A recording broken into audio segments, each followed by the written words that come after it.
They say Paris is loud, but if you wake up early enough, you hear the calm. The kind that reminds you you're somewhere in this big world.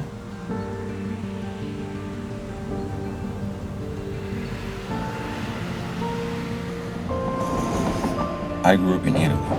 I now live in France. My parents are people with more dreams than words. They held onto their culture with their food, their music, their silence. I held onto them. But I also held my breath. Every time I didn't know who I was supposed to be. I've been dancing since I was a kid. On floors that creak, in hallways, outside on pavements when it rained. There's this video of me when I was 7, shoulders stiff, hands too fast. But even then I kept going. Trying to turn the noise in my head into something that made sense. I don't call myself a dancer. It's just something I go back to. Like a song you hum without noticing. Like muscle memory. Some things live in the body because the body never had the choice to forget.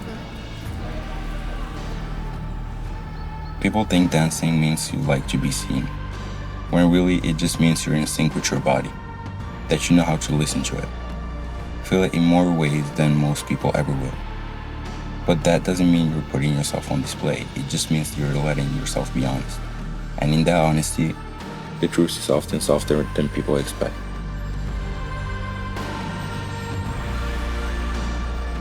And sometimes, staying still makes the edges blur. The streets you know, the sounds you trust, they start to echo too much of who you've already been. So you go, to let a new environment ask something different of you.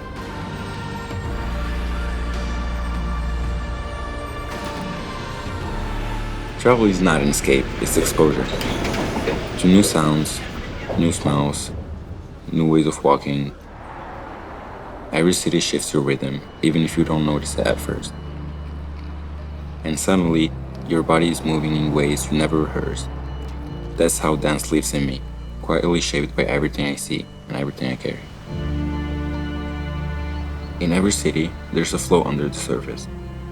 You won't hear it in the music. You feel it in how people sit, how they take up space, where they look and where they don't.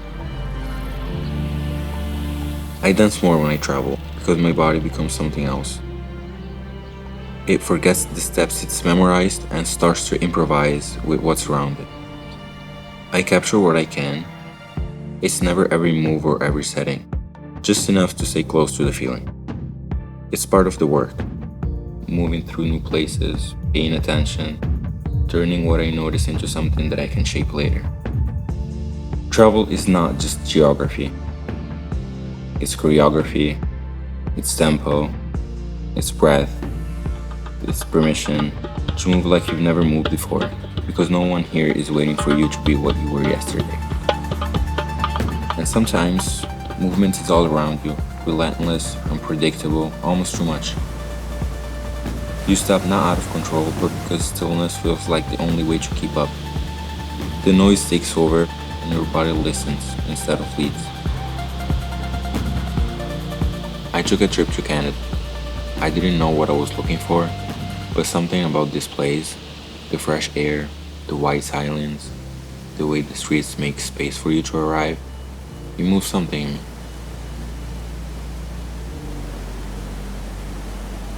Even just walking down the street, you feel the air move around you differently.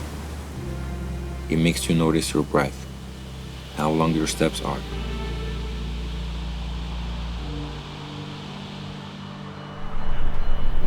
I wasn't used to that kind of space. And I let that carry into how I moved, slower, less certain, and at some point I saw myself from a distance, not performing, just moving through something I didn't fully understand. It felt like witnessing yourself in a new language, familiar but slightly off-center.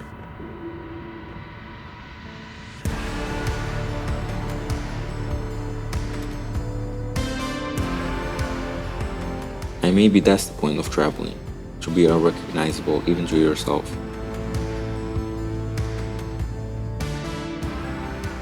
To move in ways that surprise you. Sometimes you don't notice what changed Then a gesture shows up out of nowhere and you realize you took something with you. To leave a place not with pictures, but with new patterns living quietly under your skin.